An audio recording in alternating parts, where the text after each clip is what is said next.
What's up, what's up, what's up? It's your boy, Shamar B. I'm back. Told y'all I was gonna be back doing another review to the second movie in the Bourne trilogy, The Bourne Supremacy. Now this is my second favorite movie in the entire trilogy.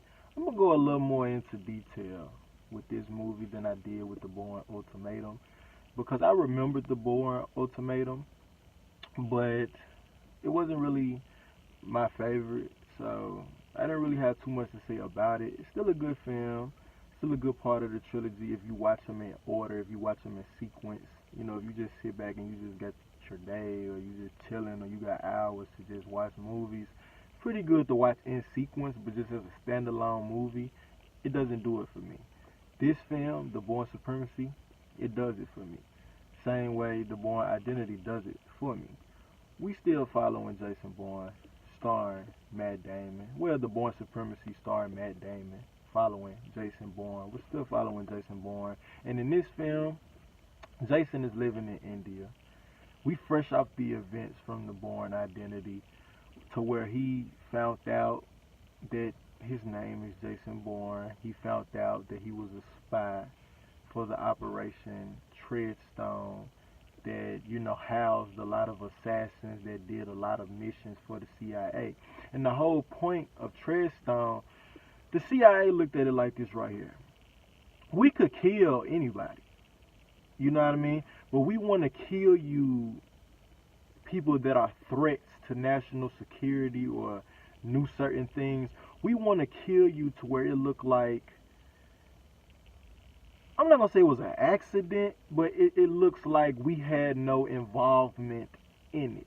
Because it could be a guy that says, well, I'm finna go up here on the stand or in front of people and I'm finna expose y'all. The CIA gets word of this. They send out one of these spies and they kill you in a way where it looks like somebody from your own entourage or somebody that you probably was beefing with 5 years ago came and killed you. They did it in a way where it's kind of, you can't come to us.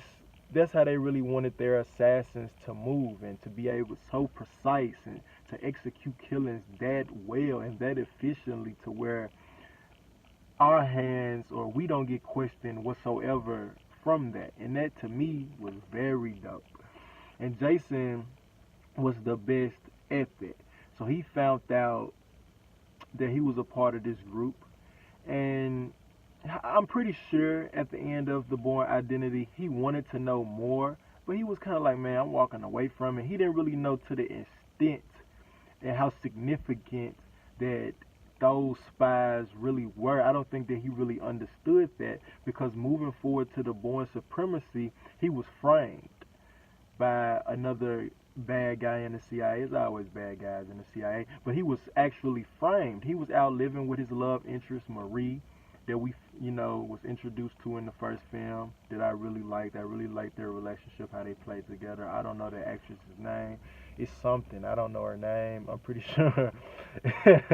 You know, she looks, I don't know her name. Let's just say that. But I know her name in the film is Marie. I really love their chemistry. Matt Damon and her, they had amazing chemistry in my opinion. You might look at it like, man, this is a little something. But to me, they had amazing chemistry. I really liked how they played off of each other, and I really liked the dynamic that brought to the first film, and even the beginning of the second film that really motivated him to go out and be Jason Bourne. So she was killed in the Jason. Okay, the beginning of the film started pretty slow. Jason still kind of trying to figure out who he is, but he wasn't really pursuing it. He was just hoping that he would get his memory back. It wasn't a thing to where he's like, I'm finna go out here and find out who I am, like he did later on in the film and in the Bourne Ultimatum. He still had a case of amnesia in his mind, so he like, okay, it'll come back to me. It'll come back to me. Let me just be patient. It'll come back to me. So in the course of Jason being framed, they sent this other assassin after him, like they always do in all of these movies, and he comes after them at the beginning of the movie. Marie dies. She gets the bullet that was intended for him. So now after she dies, Jason is hurt. He's very angry and he's very upset, and he wants to know why this just happened, because he went off the grid, he left their life alone, he didn't pursue them, he didn't act any way angrily for them to ever come after him. So he's very upset and he feels guilty by the fact that he got Marie killed. So moving forward now, he's ready to figure out why. Why did they come after us? Why are they continuing to mess with me even after I told them in the first movie to leave me alone? I'm done with this. I don't want anything else to do with this life. I just want to go off and live and make my own decisions. But they would not let him do that. Once you get involved in that situation, they look at it like, bruh, it's like kind of like a game. You can't just walk away from this.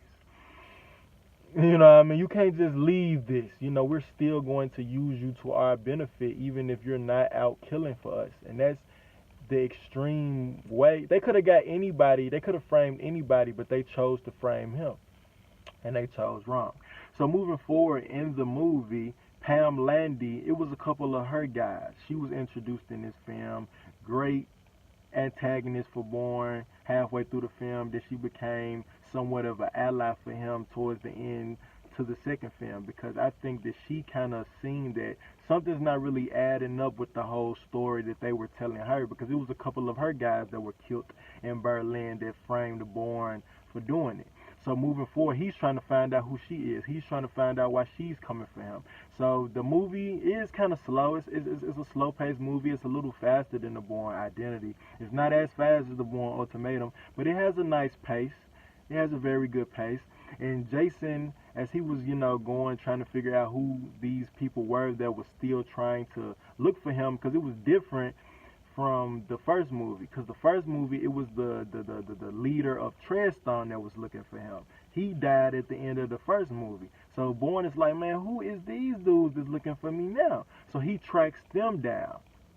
And he had that amazing scene to where they're in the CIA office and he's like, in a huge building across from them with the sniper looking down, ready to, if somebody say the wrong thing, if somebody say something he don't like, to go and pop them or kill them or whatever the case may be, when he really tried to see what their intentions were. Led to that whole scene, badass scene, another badass scene in the Jason Bourne trilogy that I really liked and that I really appreciated as a fan of cinema and a fan of movies like that. So once he kind of seen that Pam Landy wasn't really his enemy, she was kind of forced to look for him because she felt as if he killed some of her men.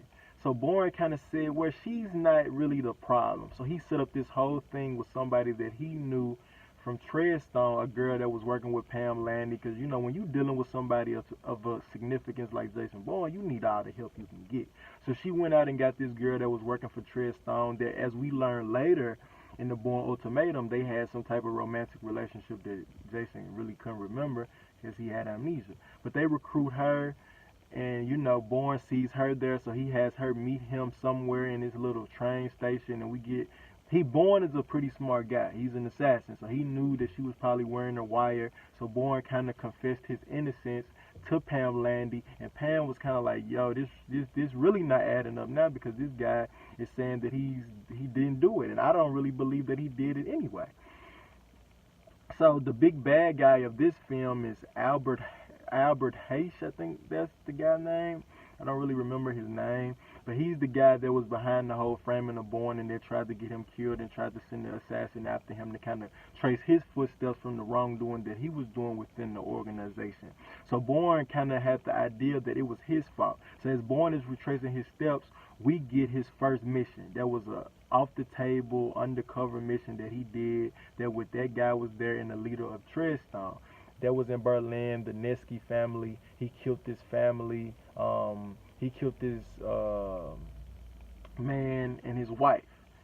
And he killed them in a way, like I said earlier, they kill you in a way to where they made it seem like the wife killed the husband, because they so cold at this.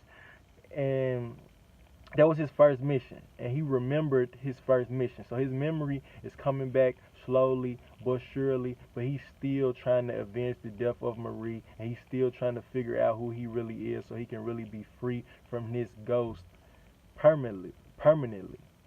But the Bourne Supremacy is a great film, in my opinion, especially the ending where he tracked down the Nesky's daughter. You know, they had a daughter, a little girl that grew up thinking that her mother killed her father. He tracked her down, apologized to her, and it was at a point now where he really started to get a better understanding as his memory was coming back that he really did bad things for these people. And these people were still trying to frame and kill him and hurt him even though he wanted to walk away from the whole thing. I love the Bourne Supremacy, man. If I have to give it a rating 1 out of 10, I give it a 9, to be honest. A 9. Strong 9. I love this film, The Bourne Supremacy. Have you seen it? Comment if you have. Let me know if you liked it. Don't forget to like. Subscribe to your boy Shemar B. And I'll see y'all next time.